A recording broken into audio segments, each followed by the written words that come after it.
Je donne maintenant la parole à la représentante de Monaco pour qu'elle introduise l'allocution du chef de l'État.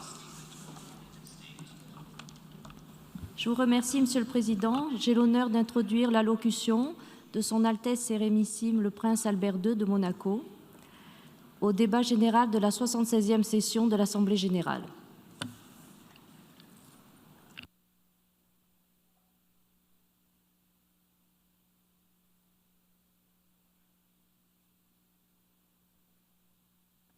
Monsieur le Président de l'Assemblée générale, Monsieur le Secrétaire général, Mesdames et Messieurs les chefs d'État et de gouvernement, Excellences, Mesdames et Messieurs.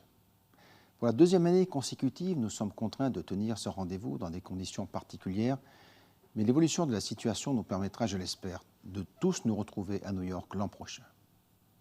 Monsieur le Président Abdullah Shahid, permettez-moi de vous exprimer mes félicitations pour votre élection en qualité de président de cette 76e session de l'Assemblée générale.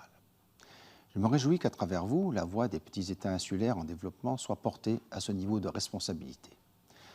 La présidence d'espoir qui a guidé votre campagne est le message positif dont nos peuples ont besoin. Je tiens également à rendre hommage à votre prédécesseur, son Excellence M. Volkan Bozkır, qui a permis à l'Assemblée générale d'assumer son rôle dans ce contexte difficile. Monsieur le Secrétaire général, votre réélection constitue, de la part des États membres, une reconnaissance de votre leadership et de votre dévouement aux grandes causes de l'humanité. Soyez tous deux assurés du soutien total de mon pays. Nous vivons actuellement une période charnière. Les tensions géopolitiques sont vives, la défiance des peuples envers leurs gouvernants s'intensifie et l'impact de la pandémie sur la mise en œuvre des objectifs de développement durable est manifeste. Ce monde d'après Covid que nous nous attelons à bâtir se doit d'être plus résilient et durable. Il exige que nous repensions nos modes de production et de consommation. Une gestion rigoureuse de la crise et un soutien conséquent à sa population et ses entreprises a permis à la principauté de surmonter jusqu'ici cette tempête inédite. L'action publique a démontré qu'elle conservait une place essentielle dans la résolution des défis mondiaux. Néanmoins, notre réponse est demeurée fragmentée et doit être améliorée. La solution ne peut venir que d'une action collective déterminée dont la clé de voûte est le multilatéralisme. Le multilatéralisme n'est pas une option, c'est une nécessité. Nous devons faire le choix de la coopération équilibrée, celle qui accepte les discussions, les désaccords, les médiations, pour trouver des solutions communes guidées par les principes et idéaux de la Charte des Nations Unies. Monsieur le Président, le monde de demain sera un monde toujours plus connecté. La pandémie de la Covid-19 a prouvé à quel point la technologie peut se révéler indispensable. Elle a modifié les stratégies des entreprises, les habitudes des consommateurs et les accès à certains services publics comme la santé ou l'enseignement scolaire. Ainsi, la réduction de la fracture numérique apparaît comme une priorité alors que 3 milliards de personnes n'ont pas accès à l'Internet. Monsieur le Secrétaire général, votre feuille de route pour la coopération numérique pointe du doigt les défis essentiels à relever dans ce domaine.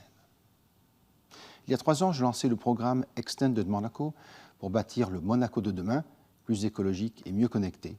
Je ne m'attendais pas à être conforté dans ma décision aussi rapidement.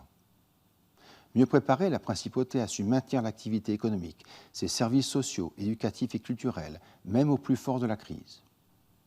Pour y parvenir, nous nous sommes dotés d'un cadre législatif adéquat, d'infrastructures performantes et d'une haute protection des données. Mais le cyberespace appelle à la vigilance de tous. Avec la crise sanitaire, les cyberattaques contre des infrastructures civiles se sont multipliées, portant atteinte aux principes fondamentaux du droit international humanitaire. Les réseaux sociaux ont également été le théâtre de campagnes de désinformation. Un subtil équilibre reste à trouver entre, d'une part, la désinformation, le discours de haine, les théories complotistes, et d'autre part, le respect des libertés fondamentales. Il nous faut aussi nous pencher sur l'impact environnemental de ces nouvelles technologies fortement consommatrices d'énergie.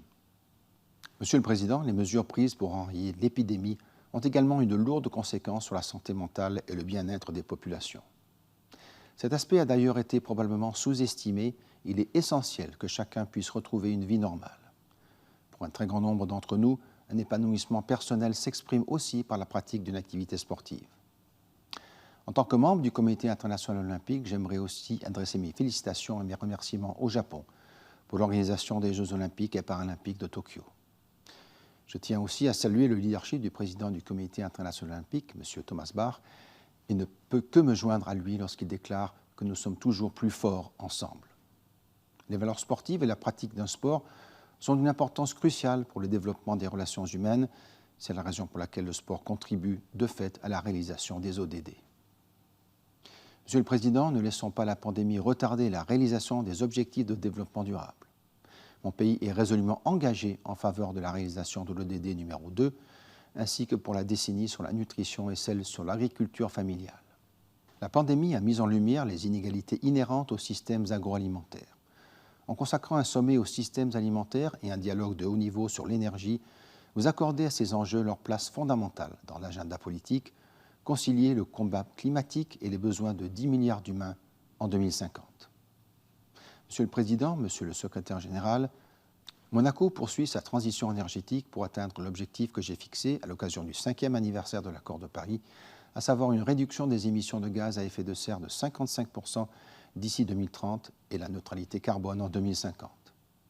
Et cet effort se doit être global, car ni les engagements de la Principauté, ni ceux d'aucun autre pays ne pourront permettre de contenir seuls la hausse des températures en deçà de 1,5 degré Celsius d'ici à la fin du siècle.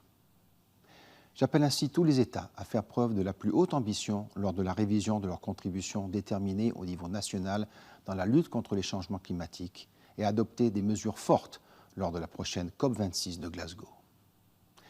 La reconstruction post-Covid se doit d'être verte et durable, et j'irai plus loin, fondée sur la nature.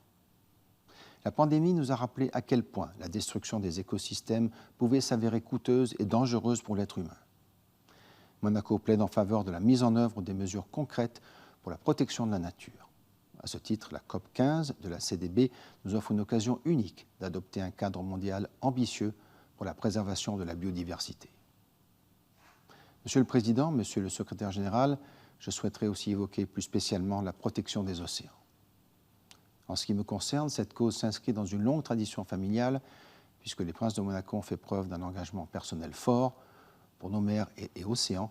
Mon trisaïeul, le prince Albert Ier, leur a dédié sa vie. En 2022, 100 ans après sa disparition, nous commémorerons ce prince visionnaire et sa précieuse contribution scientifique.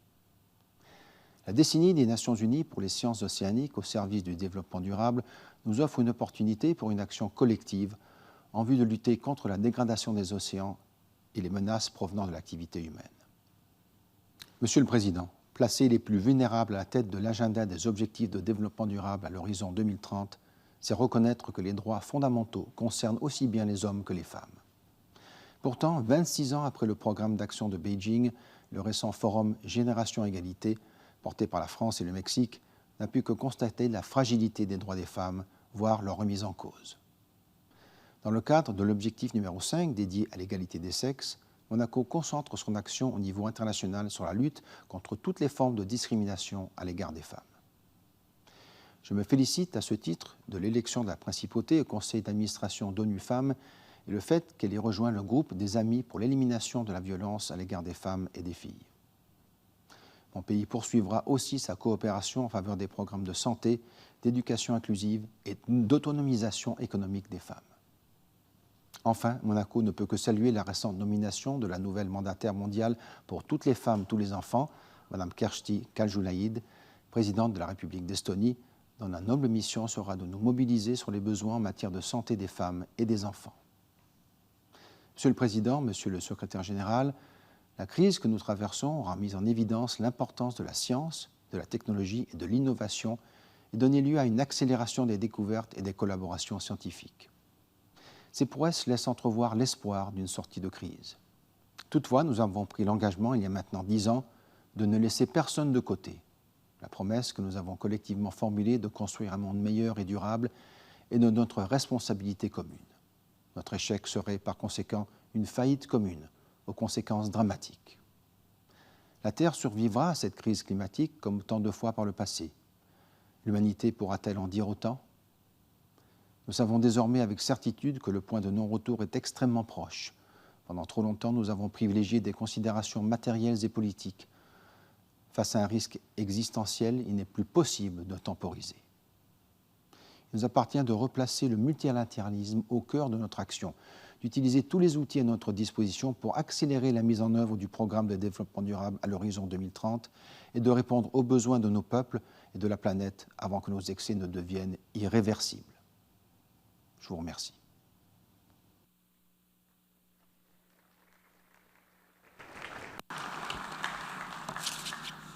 Au nom de l'Assemblée générale, je tiens à remercier le prince souverain de Monaco de l'allocution qu'il vient de prononcer.